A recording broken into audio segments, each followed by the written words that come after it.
Friends, welcome to my channel learn English with Tanu.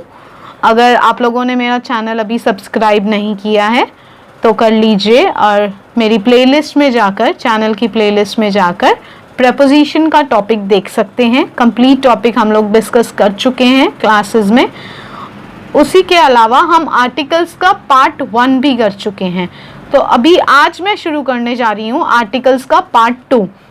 Articles का part 2 शुरू करने से पहले मैं आप लोगों को थोड़ा सा ग्लिम्स दे देती हूँ कि आर्टिकल्स के पार्ट 1 में हमने क्या किया था। आर्टिकल्स के पार्ट 1 में हमने जाना था कि इंग्लिश अल्फ़ाबेट्स कितने होते हैं, कॉन्सोनेंट्स क्या होते हैं, वोवेल्स क्या होते हैं, और ए और एन इनडेफिनेट आर्टिकल्स का हम कैसे यूज़ करते हैं, ये हमने शुरू किया था। तो आज हम फर्दर डिटेल में पढ़ेंगे कि हम an article, the article, A article का यूज़ कैसे करेंगे। तो हम लोग अभी स्टार्ट करते हैं।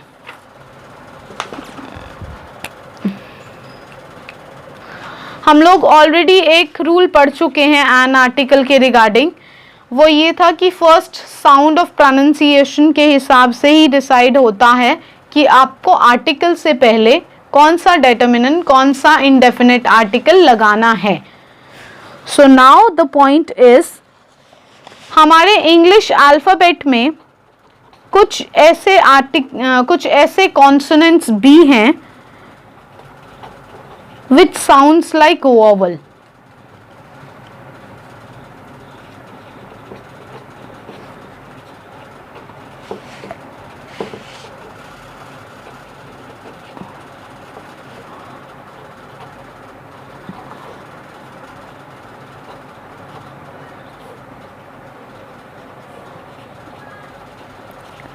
The alphabets are M.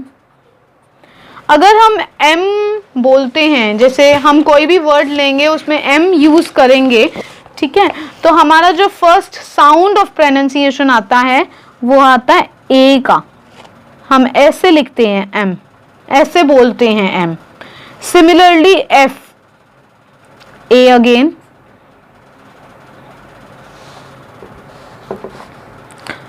N, S, X, L and H. This is L. N को हम कैसे लिखते हैं? A और न। S को कैसे लिखते हैं? A और स। X को कैसे लिखते हैं? A अदा क स। L को कैसे लिखते हैं? A और ल। H को कैसे लिखते हैं? A और च। ये लिखना तो हिंदी में ऐसे ही होता है, बट अगर हम प्रोनाउंसिएशन भी करते हैं इनकी तो हम M को M ही बोलते हैं, A की साउंड पहले आती है, ठीक है। So that's why these consonants of English alphabet they always sound like a vowel. तो इसी के कुछ हम एग्जाम्पल्स भी देख लेते हैं। एग्जाम्पल्स मैं यहीं पे लिख देती हूँ इसी पेज पे, तो आप इस साइड पे आराम से देख सकते हैं। He is an MLA. वो क्या है? एक MLA है। M अगेन A का साउंड पहले आ रहा है, तो A हमारा वोवेल है, इसलिए हम इन्हें इनडेफिनेट आर्टिकल an का यूज किया है। He lodged an FIR. F sound क्या आ रहा है? A का आ रहा है। Shashi is an NCC officer. Shashi क्या है? एक NCC ऑफिसर है, तो N में जो साउंड आ रहा है वो A का आ रहा है पहले। I have an X-ray machine. What do I have? I have an X-ray machine. तो X में जो पहला साउंड आ रहा है A का आ रहा है। He is an heir to the throne. अब ये प्रोनाउंसिएशन का ध्यान हमें रखना पड़ेगा हमेशा। He is an heir to the throne.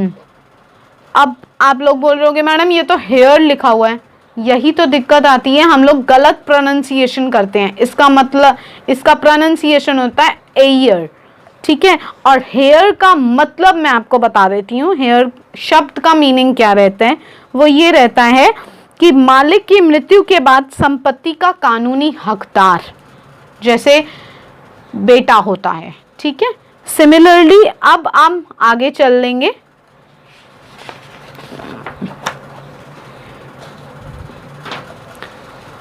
अब कुछ स्पेसिफिक यूज पढ़ेंगे कि स्पेसिफिकली कहां यूज होते हैं हमारे आर्टिकल ए और N.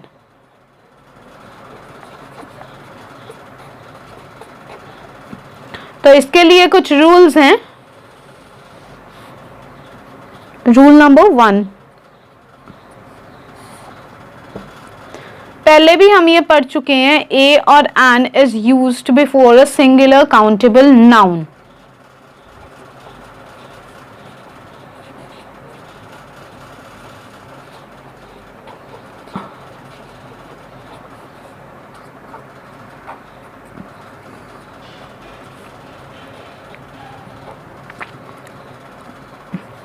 For example, a pen, an umbrella,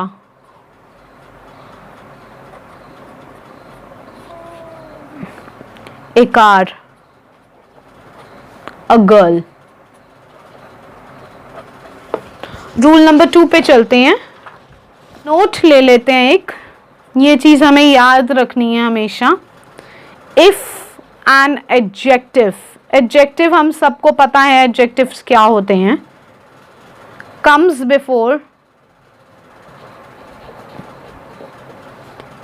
a noun, then the article is used before an adjective.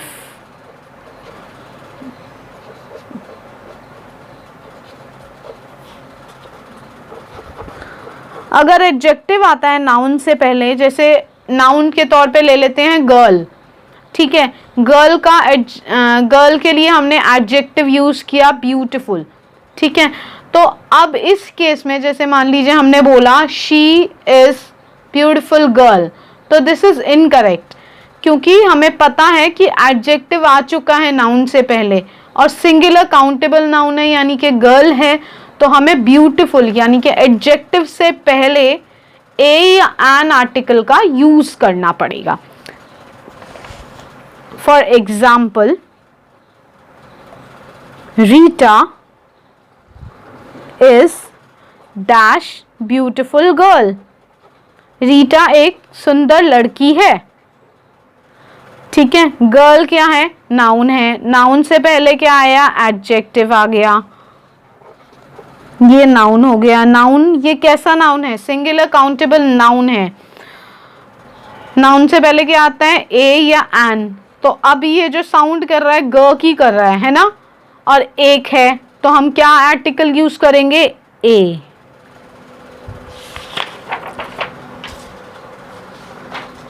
Now the second thing to be noticed, if an adverb comes before a noun, then the article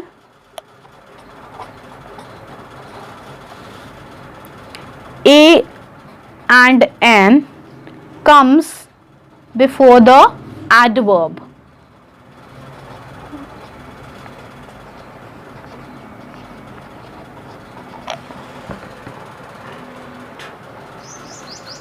Now, adverb के बारे में हमें जानना ज़रूरी है, ठीक है। तो जान लीजिए कि एडवर्ब क्या होते हैं।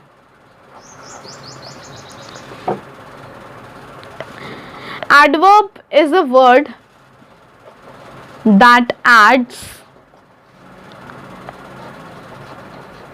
more information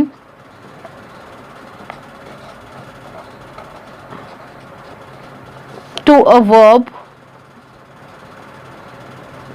और एडजेक्टिव। फॉर एग्जाम्पल, अगर हम एग्जाम्पल देखेंगे तो थोड़ा सा क्लियर हो जाएगा हमारा ये concept. Sakshi is an extremely beautiful girl. Sakshi is an extremely beautiful girl. ठीक है, गर्ल क्या हो गया? सिंगुलर काउंटेबल नाउन हो गया। ब्यूटीफुल क्या हो गया? एडजेक्टिव हो गया, उसकी क्वालिटी होगी नाउन की। एक्सट्रीमली क्या हो गया? It's an adverb. क्योंकि ये क्या कर रहा है? एडवर्ब क्यों है ये? क्योंकि ये जो एडजेक्टिव है उसके बारे में फर्दर और इंफॉर्मेशन दे रहा है और सूचना दे रहा है। कैसी? अगर हम लिखते हैं साक्षी इज अ ब्यूटीफुल गर्ल, ठीक है, साक्षी एक सुंदर लड़की है, हमने उसकी सुंदरता का भी फर्दर वर्णन किया है कि वो बहुत ही सुंदर लड़की है। ठीक है, अब हमने यहाँ पर एन यूज क्यों किया है? क्योंकि एक्सट्रीमली, एक तो ये ई से शुरू हो रहा है वो बात तो अलग है, बट हमें साउंड ऑफ प्रोनाउंसिएशन देखनी है। तो इसकी प्रोनाउंसिएशन साउंड कैसे आ रही है? ए आ रही है पहले। ठीक है, तो हम इसलिए इसके आगे एन यूज कर देंगे। Now the rule number 2, we never use a or an article before a proper noun। proper noun क्या होते हैं भाई बताओ? सबको पता है, किसी का नाम राम श्याम मोहन, ठीक है, दे आर प्रॉपर नाउन्स। तो हम कभी भी प्रॉपर नाउन अगर किसी सेंटेंस में होता है तो उस केस में हम ए और एन का यूज नहीं करते। We never use a and an in case of a proper noun. For example, this novel is written by A Mahesh।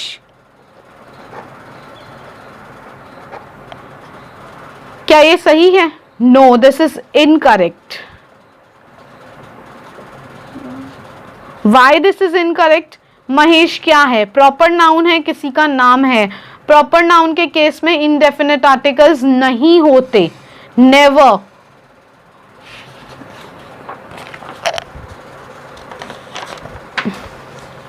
Now rule number 3,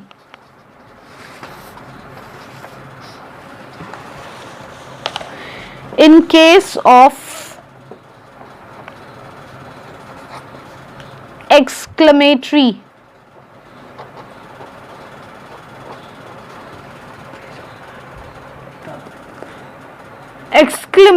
sentence, अब एक्सक्लेमेटरी के लिए एक मार्क होता है, हमने कई सेंटेंसेस में ये मार्क देखा होगा। ठीक है, हिंदी में इसको विस्मय आदि बोधक बोलते हैं।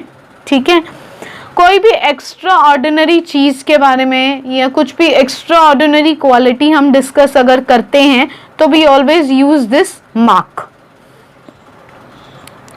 ए and an article is used before singular countable noun।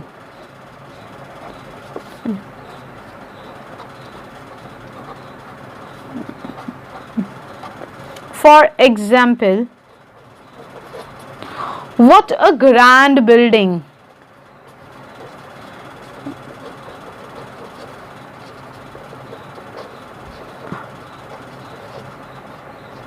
कितनी बड़ी विशाल बिल्डिंग है। ठीक है, एक्स्ट्रा ऑर्डिनरी फंक्शन की हमने बात की। ग्रैंड, ग्रैंड मतलब बड़े से भी बड़ा, सुंदर से भी सुंदर, दैट इज ग्रैंड।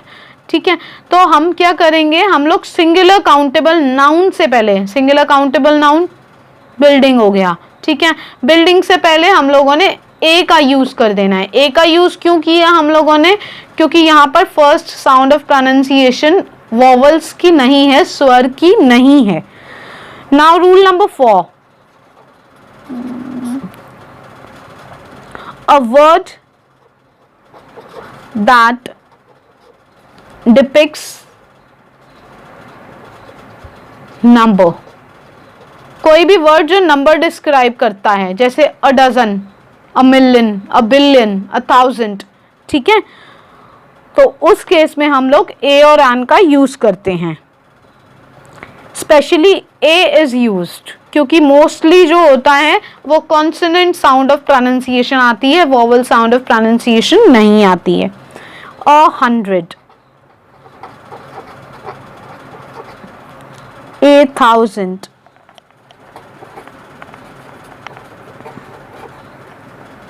1,000,000,